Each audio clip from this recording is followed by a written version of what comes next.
Hey everyone, today we're diving into a hot topic, tariffs.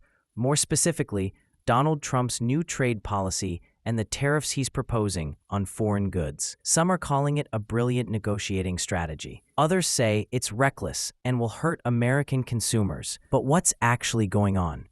Well, let's break it down. For decades, the U.S. has maintained trade relationships where foreign countries sell a lot more to America than America sells to them. This is called a trade deficit. Trump's argument? These deficits exist because foreign governments impose high tariffs and restrictions on American goods, while the U.S. has kept its markets relatively open. For example, China's tariffs and trade barriers on U.S. goods amount to about 67%. Vietnam's tariffs? 90%. Taiwan? 64%. Meanwhile, U.S. tariffs on these countries are much lower, often under 10%. Trump's plan is to introduce reciprocal tariffs, essentially saying, if you tax our goods, we'll tax yours too.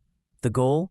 To pressure foreign governments into lowering their barriers, leveling the playing field for American businesses. Critics, including economists and political leaders, argue that tariffs often backfire. When the U.S. imposes tariffs, the cost of imported goods rises, meaning American consumers and businesses end up paying more. Historically, tariffs have sometimes led to trade wars where other countries retaliate with their own tariffs, further increasing costs. On the other hand, tariffs can be an effective tool for negotiation.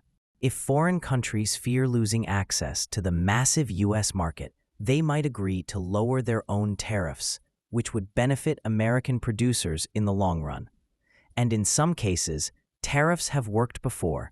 For example, previous tariffs on steel imports helped boost U.S. steel production, leading to more jobs in that sector.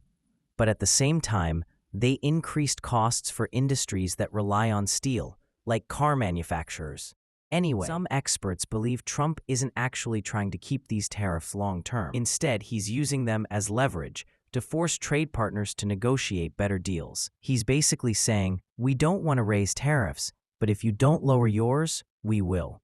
This is similar to what happened in 2018 when Trump used tariffs to pressure China into negotiating the Phase 1 trade deal. It's also why countries like Vietnam and Canada are already talking about reducing their own tariffs in response to Trump's latest proposal.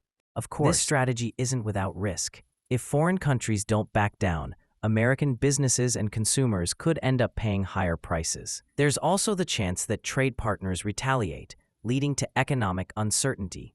Another potential issue is how financial markets react. Investors don't like uncertainty, and if businesses start worrying about supply chain disruptions, that could cause market volatility. This is why, after Trump's announcement, some stock market indexes dipped. Trump's tariff plan is a high-stakes gamble. If it works, the U.S. could secure better trade deals and reduce its trade deficits. If it doesn't, prices could rise, and American businesses might suffer. It's too early to say for sure what the outcome will be. But one thing is clear, this is one of the boldest trade strategies the U.S. has seen in decades.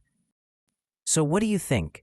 Is this a smart way to negotiate, or is it too risky? Let me know in the comments. See you in the next one.